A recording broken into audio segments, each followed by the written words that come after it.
let's begin a new chapter, chapter 4, breathing for energy.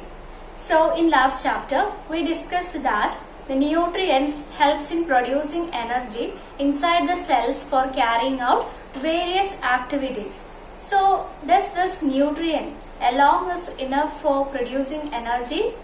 No. Along with nutrients, oxygen is also very essential for producing energy. So from where do we get oxygen? We know that we get oxygen from the atmosphere by the process of respiration.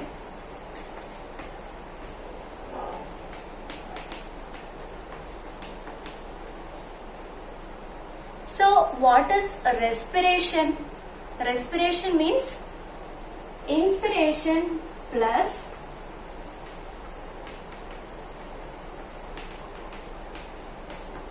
expiration.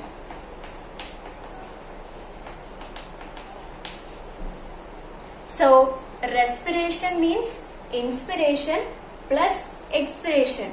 So what do you mean by inspiration? Inspiration means taking in of oxygen into the lungs from the atmosphere. So taking in of oxygen from the atmosphere into the lungs is known as inspiration. Then what do you mean by expiration? We know that after taking in oxygen, we releases out carbon dioxide. So releasing out of carbon dioxide into the atmosphere is known as expiration. So both inspiration and expiration together known as respiration. And we know that respiratory system is the organ system that helps in the process of respiration. So where is the location of respiratory system? Already we know that we have two cavities in our body. A cavity is located in this region and here there is a cavity.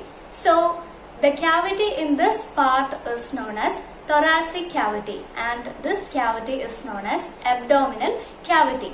And we already studied that our digestive system is located in the abdominal cavity. And so our respiratory system is located in the thoracic cavity. So the location or the position of our respiratory system is inside the thoracic cavity. So now we shall learn about the different parts of human respiratory system and their functions or peculiarities. So the first part, in this picture you can see the first part is nostrils. So we have two openings here. These are known as nostrils. So nostrils are the opening through which the air passes in and out. So nostrils are the opening through which the air passes in and out. Then the next part is nasal cavity. So in this picture you can see the nasal cavity. So nasal cavity is the cavity that connects the nostrils with pharynx. So we discussed about two parts. One is nostril. Then it is nasal cavity. Then the next part is trachea.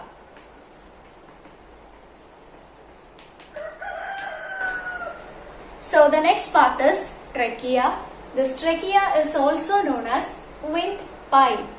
So trachea is a long tube which is strengthened by C-shaped cartilaginous rings. So here in this picture you can see the trachea and also you can see the C-shaped cartilaginous rings. Then what is the use of this C-shaped cartilaginous rings? It helps the trachea to remain open. So it helps the trachea to remain open. Then the next part is bronchus.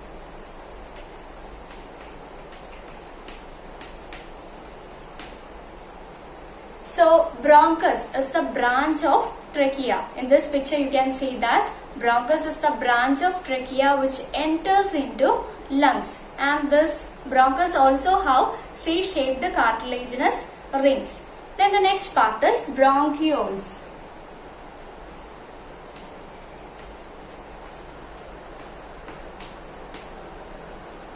So bronchioles are the terminal branches of bronchus or bronchi. Bronchioles are the terminal branches of bronchus or bronchi. So this bronchioles opens to the alveoli. So alveoli means at the end portion you can see the alveoli. So the bronchioles opens to the alveoli. And this bronchioles did not consist of any cartilaginous rings. Then the next part is alveoli.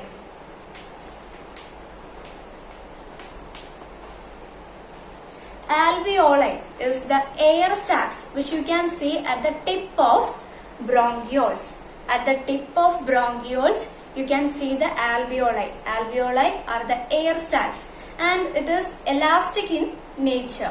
And also you can see several capillaries are there, or the blood capillaries are there around this alveoli, which helps in the exchange of gases.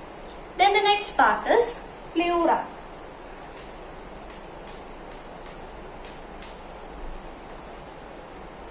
So pleura is the double layered membrane which protects our lungs, and also there is a pleural fluid in between the layers of pleura which helps in reducing or preventing the friction between the walls of lungs and the which cavity?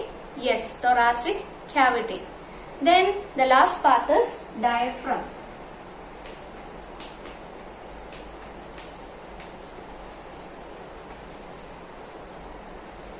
So diaphragm, in this picture you can see the diaphragm. So this diaphragm is a muscular wall which separates the thoracic cavity and the abdominal cavity. We already studied that in this region there is thoracic cavity and in this region there is abdominal cavity. So this diaphragm is a muscular wall which separates both the thoracic cavity and the abdominal cavity. So children, now we shall learn how to draw a flow chart on the pathway of air. So we know that from the atmosphere we take in oxygen through the nostrils. So it begins from nostrils.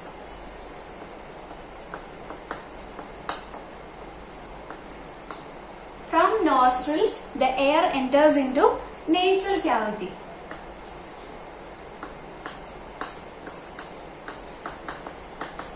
Then from nasal cavity the air enters into, yes, trachea.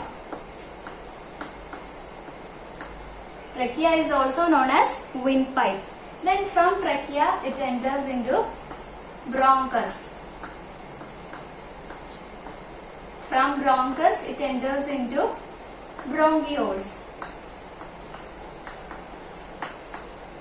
And from bronchioles the air reaches or enters into alveoli.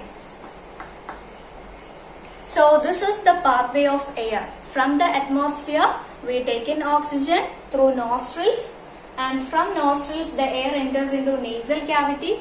From nasal cavity it enters into trachea.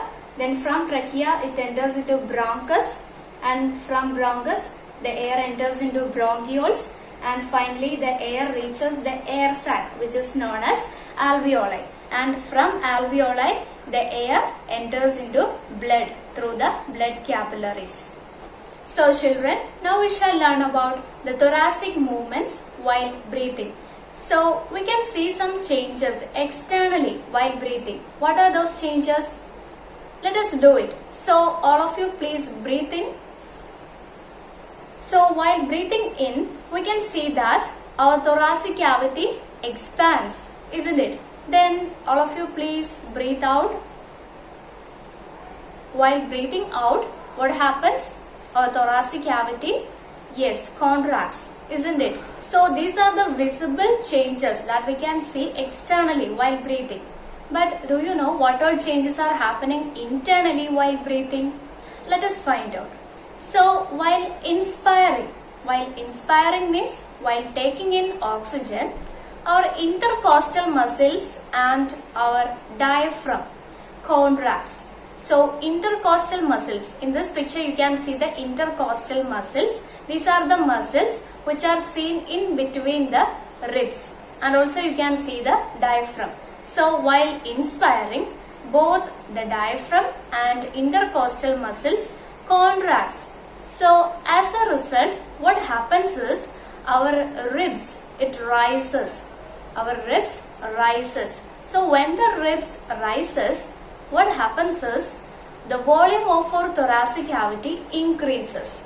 So it is normally, we know that when the ribs rises, normally the volume of thoracic cavity also increases. So when the volume increases, the pressure inside the thoracic cavity decreases. So we know that when volume increases, pressure will decrease. So now the pressure, or there is a low pressure inside the thoracic cavity. And we know that the air always moves from the region of higher pressure to the region of lower pressure. So now the region of lower pressure is our thoracic cavity or our lungs, and the region of higher pressure is our environment. So from where to where the air moves? From the environment or from the surrounding into the lungs. So this is how we inspire the air. Now we shall learn what all changes are happening while expiring out the carbon dioxide.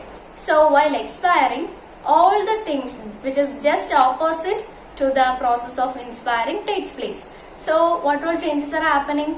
The intercostal muscles and the diaphragm relaxes while expiring. So when both of this relaxes, what happens is our ribs lowers. When the ribs lowers, the volume of the thoracic cavity decreases. It is quite normal. So when the volume of thoracic cavity decreases, the pressure will increase. So we know that the air always moves from the region of higher pressure to the region of lower pressure. So during this or during expiration, the pressure or the higher pressure region is our thoracic cavity. So normally from where to where the air moves? The air moves from the thoracic cavity or from the lungs out to the atmosphere where there is lower pressure. So this is why we expire out the carbon dioxide. So let us learn it once more. During inspiration, the diaphragm and intercostal muscles contracts, and as a result, the ribs raises. When the ribs raises, the volume of thoracic cavity increases. When volume increases, the pressure decreases. So the pressure inside the thoracic cavity decreases. So as a result, the air moves in. And during expiration, what happens is just opposite is happening. Our intercostal muscles and diaphragm relaxes. So when both of this relaxes, our ribs lowers. So when the ribs lowers, the volume of thoracic cavity decreases. When volume decreases, the pressure of the thoracic cavity increases. So when pressure increases, the air moves from the lungs out to the atmosphere.